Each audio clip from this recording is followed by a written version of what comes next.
ఇది ఓకే ఇప్పుడు ఓకే బయటకు పోయినాక తినవుది చేయొచ్చు.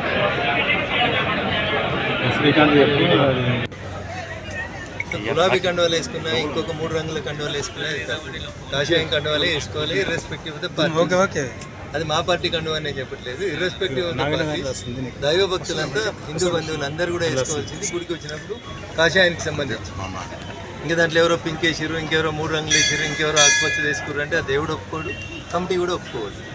బేసికల్గా దేవస్థానాల్ని రాజకీయాలకి దూరంగా ఉంచి భక్తులు దానికి ఒక కమిటీ ఆధ్వర్యం లోపల నడిపితే బాగుంటుంది అనేది రచించారు. ఎండోమెంట్ అధికారులు కూడా ఎంత నిర్లక్ష్యంగా ఉన్నారు ఈ రాష్ట్రంలో అంటే, చాలా గుళ్ళు ధూపదీప నైవేద్యాలు లేకుండా అనేక రకాలైనటువంటి అవస్థలు పడతా ఉన్నాయి. వాటి గురించి ఒక మీటింగ్ ఉండదు, ఒక సమీక్ష ఉండదు. ఈ జిల్లాలో మూతపడ్డ గుళ్ళెన్ని, ఈ జిల్లాలో ఆదాయం ఉన్న గుళ్ళెన్ని, వాటి మీద ఒక సమీక్ష ఉండదు. ఎంపీలను పిలువరు, ఎమ్మెల్యేలను పిలువరు, అసలు సమీక్షనే చేయరు. అధికారులకి ఆ ఎండోమెంట్ డిపార్ట్మెంట్కి వాళ్ళదేదో సొంత ప్రాపర్టీ అయినట్టు బిహేవ్ చేస్తున్నారు తప్ప, ఉమ్మడి మెదక్ జిల్లాలో కానీ లేదా మెదక్ జిల్లాలో కానీ అసలు దేవాలయాలకు ఉన్న భూములు ఎన్ని, వాటిని రక్షించేందుకు మనం ఏం చేస్తూ ఉన్నాం? గతంలో మనం ఎండోమెంట్ కిందకి తీసుకున్న గుళ్ళల్లో ఎక్కడైనా ధూపదీప నైవేద్యాలు పెడుతున్నామా, పెడతలేమా?